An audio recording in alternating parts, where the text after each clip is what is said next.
West Africa renames CFA franc but keeps it pegged to euro. IMF approves $2.9 billion financing package for Ethiopia. And global markets in the Christmas mood as holidays begin this week. Hello and welcome, and thank you for joining us on Business Incorporated. I'm Chimeze Obi Iwago. First, the market, and it's just 2 days to Christmas, and most markets here in Africa aren't feeling the coming of Santa. At intraday, the Nigerian stock index was down 0.27%. The JSE index in South Africa also tilted same negative direction, down 0.70%.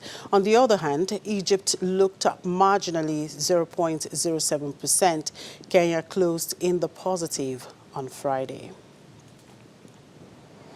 It was all green at intraday in the Middle East. Saudi Arabia's stock market rose, partly driven by gains in Saudi Aramco on bargain hunting after 4 straight sessions of losses.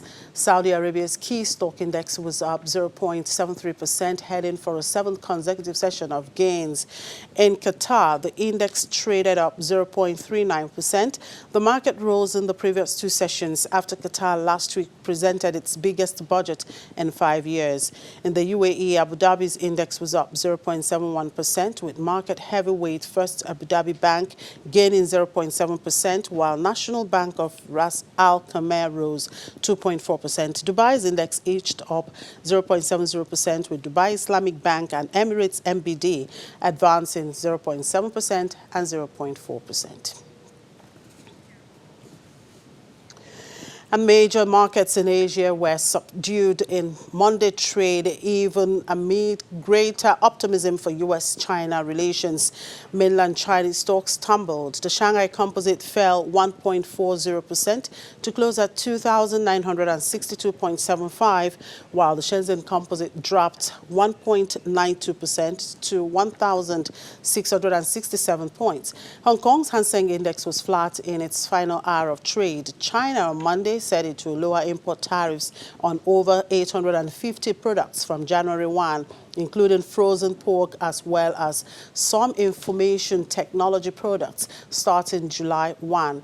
Elsewhere, Japan's Nikkei 225 was flat, closing at 821 points, and the Topix index fell 0.21%. Australia's S&P ASX 200 was down 0.46%. South Korea's Kospi closed flat to 2,203.71. Okay, let's now cross over to London as markets there have also entered the Christmas mode. But let's see how the day before the eve of Christmas is turning out. Let's talk to Juliana now. Hello, Juliana. Good afternoon. Hi, Chimmy. Good afternoon. All right, so let's tee off with a Christmas holiday market week with updates on today's trading. How is the equities and currencies doing? Equities are not doing too bad, actually, considering this is the last full trading day before Christmas. At intraday, the FTSE All-Share is up 0.46%, the FTSE 100 is up 0.44%, and the FTSE 250 is up by a whopping 1%. British pound not doing so great. It's down on the US dollar by 0.22%, also down on the euro by the same amount at 0.22%, and down on the Japanese yen by 0.25%. Now, there are a few corporate news in the headlines like Tesco and Whirlpool. Are there any other business news in your crosshairs this Monday and for the week? Well, Chimmy, it's interesting to discuss Tesco and Whirlpool because, of course, Tesco is the 3rd largest grocer in the world, Britain's largest retailer, and they've had a really embarrassing episode over their charity Christmas cards. In the UK, a lot of shoppers love charity Christmas cards.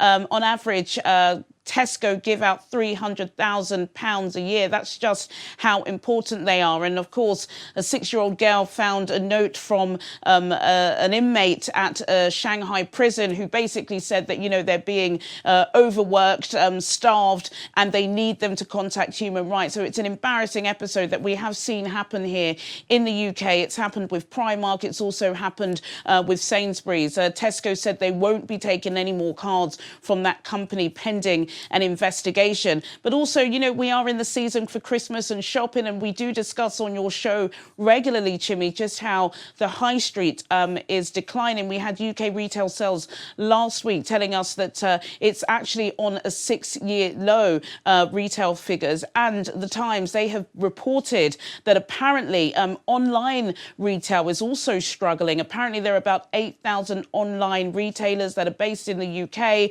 that are really in financial trouble. It's becoming a very competitive market. A lot of saving, a lot of customers are being extremely savvy now. Rather than just going to one place, they're shopping around, and there are, of course, websites that help you get cheaper deals. So the Times are reporting that, you know, as this is creeping into online, does this spell the death of retail? So I'm sure that's something we'll be discussing in late January. And of course, as you said, Whirlpool MPs are now saying that the American manufacturer that have had to recall 500,000 washing machines in UK homes must pay customers compensation, and that the way they've been handling this situation is unacceptable. Well, aside from those corporate news there, where are we on the politically charged Brexit street? Is the Christmas break a possibility?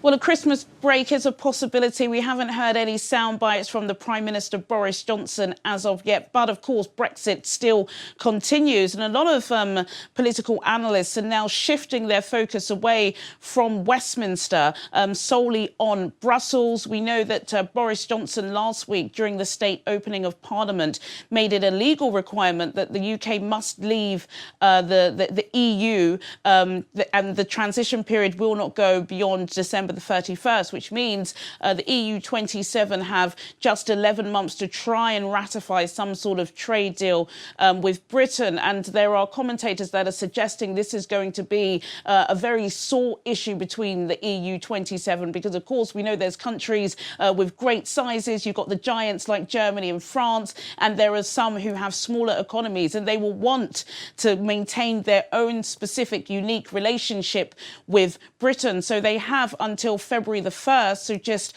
a day after we actually leave the EU, to try and come up with an agreement amongst themselves that they'll then argue out over the next couple of months. So it's not just Britain that have a lot to do. The EU 27 also have a lot to do, and tensions may arise from it. That's all the Brexit news before Christmas, Chimmy.